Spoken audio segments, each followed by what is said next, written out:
suggested in her first speech on growing up in Greenwich Village of the 60s, 70s, and 80s that what surrounds us affects us. This is Judith's second speech on the Pathways Persuasive Influence track. The goal is to write a speech with purpose. The purpose of the speech is to encourage awareness of what we say matters. This is an experiential speech. On your table, there should be several blank pieces of paper. Please take one and follow along as you are comfortable. If you find it is uncomfortable to participate, no worries, just listen. You will not need something to write with. Toastmasters, Judith Stein-Farrall, in her speech, Uncrumple.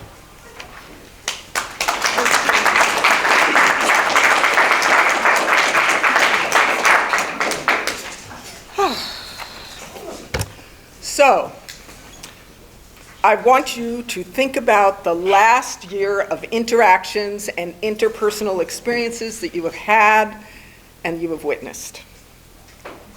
Thinking back, remember a time in your history, at work, in public, somewhere, school, where you overheard a call out to another. You blankety blank blank blank. Fill in your favorite expletives there.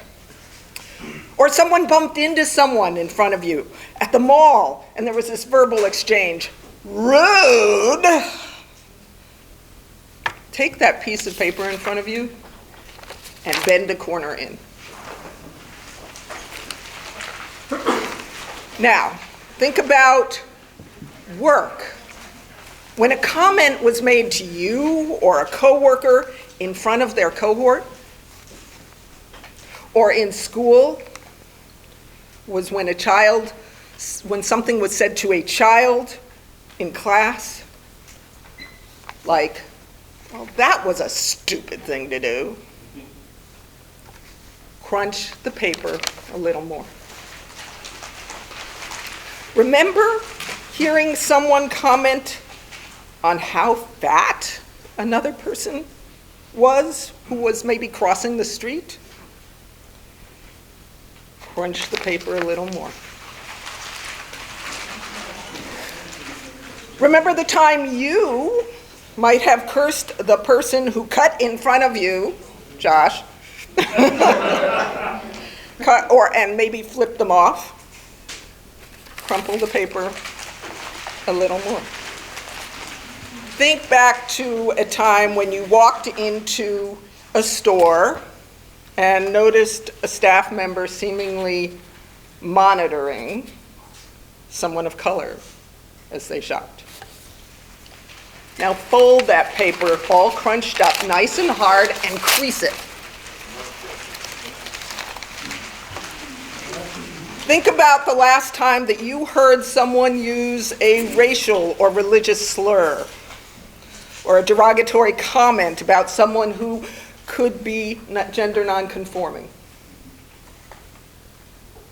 We're not going to use any of those terms here, right? We know what they are. We know them when we hear them. Fold the paper again.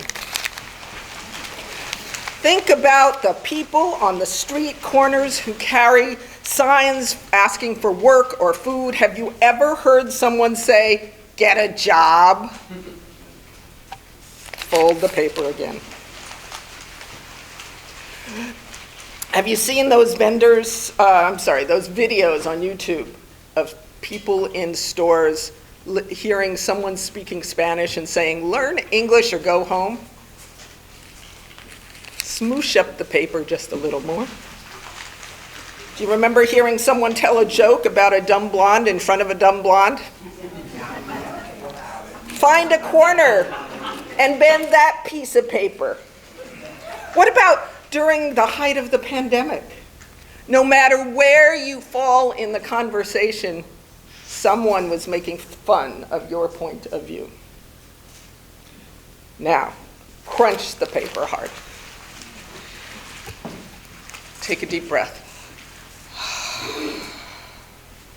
Now, I suspect that in this room, there is mostly love and compassion, and sorrow for all those who experience those situations I described, and a desire not to have been witness to them, or possibly experience them, or maybe even been a part of it.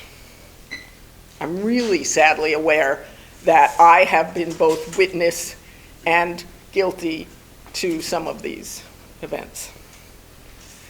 Okay, so let's slowly unfold the paper. Unfold and unwrinkle and spread it out in front of you. Flatten it down. Try to smooth out that piece of paper as much as you are able.